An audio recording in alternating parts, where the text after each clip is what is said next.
আজকে গিয়েছিলাম একটু দরকারে বর্ধমানে, তো তারই একটি ছোট্ট জার্নি তোমাদের সঙ্গে শেয়ার করছি।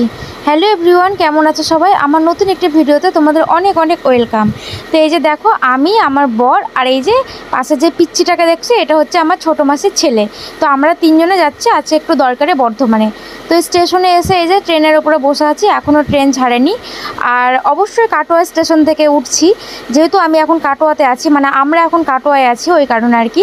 তো কাটোয়া থেকে যাব ডাইরেক্ট বর্ধমান। বেশিক্ষণে জানি না, ওই ঘন্টা দেড়েক মতো লাগবে। তো একদম ফার্স্ট সকালেই যাচ্ছি, আবার কালকেই ব্যাক করব। তো মানে একটু দরকারে যাচ্ছি, এমনি ঘুরতে না, একটু মানে ভালোই একটু দরকার ছিল, ওই দরকারে আর কি। তো এই যে দেখো, ট্রেনও ছেড়ে দিয়েছে, তো আমরা এখন আমাদের গন্তব্যস্থলে পৌঁছানোর জন্য রওনা দিয়ে দিয়েছি। আর এই যে তারপরে আর ভিডিও করিনি ট্রেনে, পুরোপুরি এই যে বর্ধমান স্টেশনে নেমে গেছি। তো দেখো কত ভিড়, তো অনেক ভিড় ছিল স্টেশন, অনেক ভিড়, মানে এত মানুষ যে কোথায় যায় বুঝি না এত সকালে।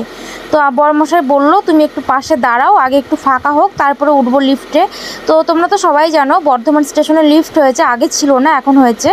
তো আগে সিঁড়ি ছিল, তো সিঁড়ি দিয়েও যে মানে এখন যেতে পারবো না, এত ভিড় সিঁড়িতে। আর লিফটও প্রচুর ভিড়, ওই জন্য পাশে একটু দাঁড়িয়ে আছি, একটুখানি ফাঁকা হোক তারপরে উঠবো। ওই যে পিচ্চিটা দেখো উঁকি মারছে পাশ থেকে। আর তারপরে এই যে এখন একটু ফাঁকা হয়েছে হালকা, তো উঠে গেলাম। তারপরে চলে আসলাম টোটোতে, টোটো করে যাব মা দিদুনের বাড়ি। তো এইটুকুই, মানে আজকে ভিডিওটুকু শেয়ার করলাম, খুব বেশি ভিডিওটা লম্বা করলাম না। টাটা।